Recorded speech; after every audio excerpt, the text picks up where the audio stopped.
Со употреба на директен доказ, докажи дека сумата на два непарени природни броја е парен број. Со други зборови овде треба да докажеме дека ако имаме два природни броеви, тогаш непарни. Со други зборови овде треба да докажеме дека ако имаме сума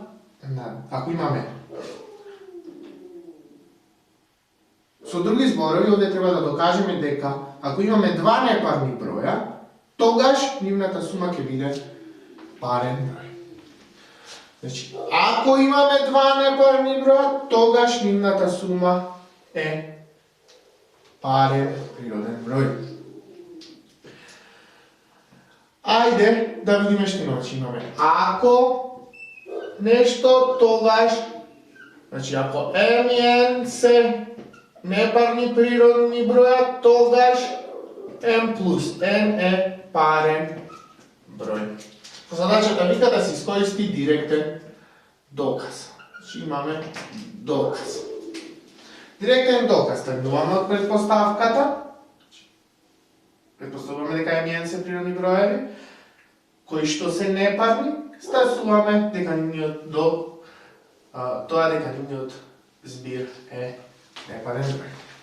Имаме дека m и n се непарни природни броеви.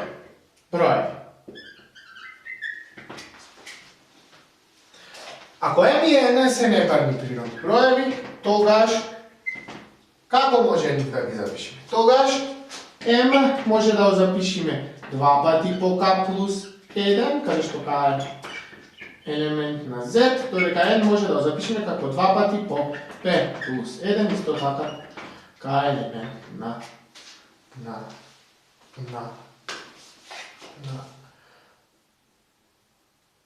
z. Од ова што следи?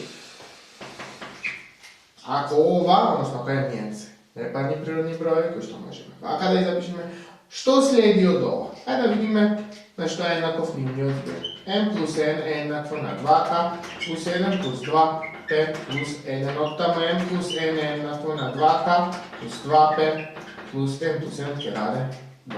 m плюс n е еднакво на 2 по k плюс p плюс 1. Значи, кај p се цели броеви, тогаш ова можем да го запишем како 2 пати по L, каде што L ми е K плюс P плюс 1 и ова припаѓа на Z. Бидејќи збиров можам да го запишам како 2 пати по нешто, што следи од ова? Следи M плюс N, или 2 пати по некој цел број следи m плюс n е парен природен број. Што е битно во оваа задача? Тргнавме од предпоставката, предпоставивме дека m и n се непарни природни броеви, стасаме до тоа дека нивниот збир е парен природен број. Искористивме директен доказ.